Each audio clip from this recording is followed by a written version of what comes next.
ito ng kasalanan. It's either na pwede mo na itong isipin, pwede mo nang simulan gawin, at kapag ginawa mo na ito, ang sunod nun, manganganak ang kamatayan. Spiritual death ang kasunod nun, kapatid. Kaya ang punot dulo is temptation. Hindi naman po kaya, kung temptation pa lang, kaya alam na natin magkakasala tayo, bakit pa tayo nag-i-enjoy? Kasi nga po, hindi po natin alam kung paano pagtagumpayan. Ang alam natin, yung temptation is a best friend, a good friend.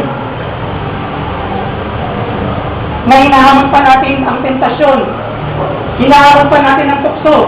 Sige, tuksoin mo ako, malakas ako. Alam mo, kaya mo ako ha. Pero pagdating na ng tukso, ayun, hindi natin alam, weak pala tayo doon. At doon tayo nagpukol.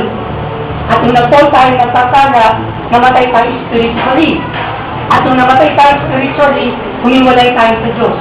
At nung humiwalay tayo sa Diyos, hindi na tayo makabalik. Sapagkat mas pinili natin na magpakalunod sa kasalanan.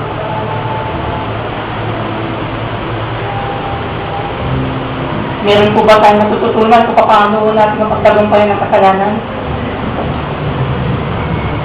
Acknowledge the works of the Holy Spirit. Stay away from temptation. And finally, being believer is a big help to strengthen our faith.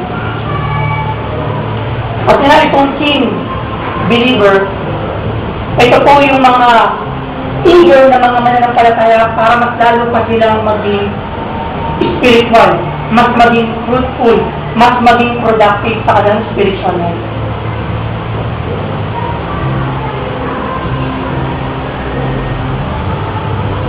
Mabigay po kayo ng isang successful na tao. Meron po silang mentor. Meron silang coach. Pag sinabi mong 12 disciples, merong Jesus Christ na nag-mentor sa kanila. Kapag sinabi mong Pablo, merong Gamaliel na nag-mentor sa kanila. Kapag sinabi mong David, meron din nag-mentor sa kanila. Aside of course sa presence ng Lord. Pag sinabi mong Solomon, merong nag-mentor sa kanila, that is David. Kapag sinabi mo naman kung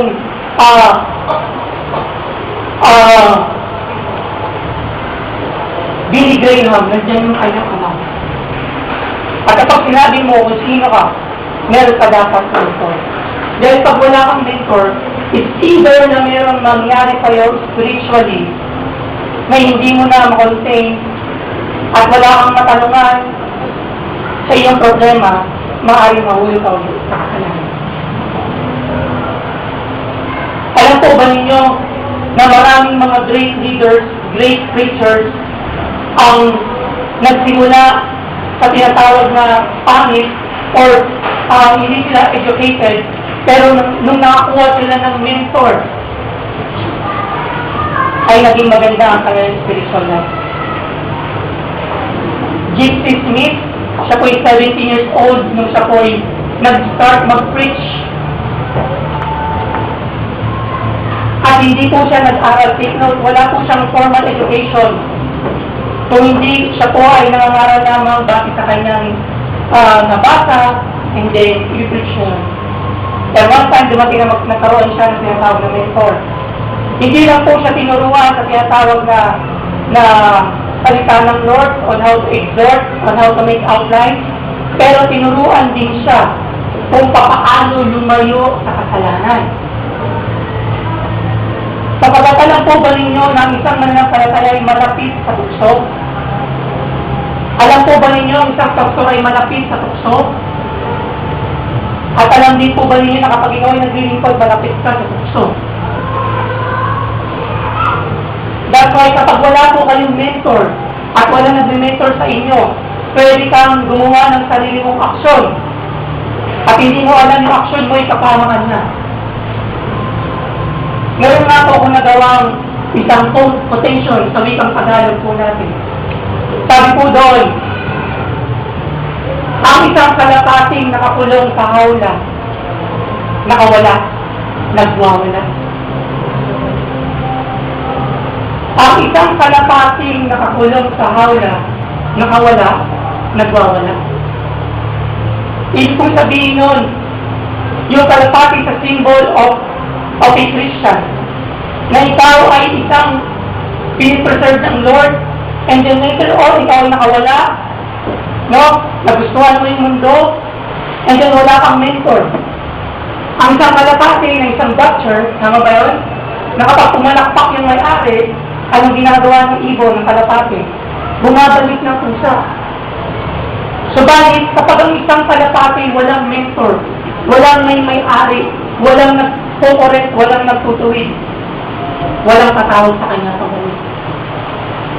It's either na gustuhin niya na magpakalunod na lang sa kasalanan, bumalik sa dating buhay. At madalas yan po nangyayari sa mga mananampalataya na walang mentor or walang coach. That's why I'm encouraging you people, look for a good and great mentor. Na yung talagang mag-aalaga sa'yo, na yung talagang kapag mali ka, itutuwilin ka, na kapag meron kang maling desisyon, ay pagagalitan ka, that is a sign of a good mentor. Dahil galing ang ginawa ni Lord sa kanyang labing dalawang disipul. Kaya nga po, ang kasagutan po sa ating pong makadalang katanungan kung paano natin makapagtatagumpayan ang kasalanan. Ask. Just ask. Kapag nandiyan na ang temptation, nandiyan yung kasalanan na sa harapan mo, gusto mo nang gawin, papaalalanan ka ng Lord. Acknowledge the works of the Holy Spirit in your life. Stay away from temptation because it will lead to sin. And finally, look for a mentor, a keen believer will absolutely a big help to your spiritual journey. At yung tatlong bagay pong yun, pag na-perfect po natin, maaari po natin ma-block si Satan sa buhay po natin. Although merong temptation, remember, although merong temptation, pero hindi ka magkakasala. Dahil alam mo kung paano gawin yung bagay niya. Isipin lang po niyo si Joseph. Isipin lang po ninyo si Paul. Isipin lang po niyo si Peter. Nung siya po ay nagbalik loob kay Kristo. At isipin po niyo si John the Beloved nung sinulat po niya ito. Again, tatapusin ko ang verse na ito. No one who lives in him keeps on sinning. Kung ikaw ay nananampalataya, pinuproclaim mo sa ibang tao na ikaw ay believer, stay away from sin. Dahil nasisira ang pangalan ng Diyos kapag ikaw ay gumagawa ng kasalanan. Tayo po'y manalangin. Aming Diyos, kami po'y lubos na nagpapasalamat sa inyo. Sapagkat tinuruan niyo po kami on how to deal and overcome our sin. Panginoon, tulungan niyo po kami, Lord, na ang tatlong bagay na ito ay mangyari sa aming buhay. We must acknowledge your words, Panginoon. We must stay away from temptation, and we must look for a mentor, Lord God. Salamat, Lord God, sa pagbisita po ninyo ng iyong banal na presensya sa lugar na ito, ng aming puso ay nagagala. Ang puso, Lord God, ay muling na-revive. Ang aming puso ay muling na-refresh because of your unending love, unfailing love, Lord God. Thank you, Lord, maging delight ang iyong salita sa aming mga buhay. At ayahan po ninyo ito po'y mabahagi po namin sa mga taong aming mga kasalamuha. Sa loob ng tahanan, sa eskwelahan, sa paaralan, at higit sa lahat sa community namin kinabibilangan. Lord, pagpalain niyo po ang church na ito, including, O Lord God, ang mga visitors, O Lord. Salamat, spiritual strength and maturity, ito po ang aming panalangin na mangyari sa aming buhay, Panginoon. Tagapin po ninyo ang aming papulit at samba sa pangalan ni Jesus. Amen. Magandang umaga po.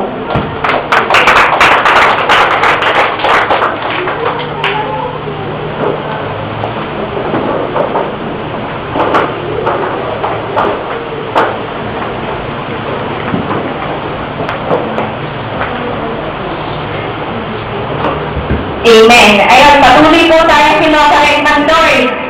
Ayan. i-correct din po niya tayo sa pamamagitan po ng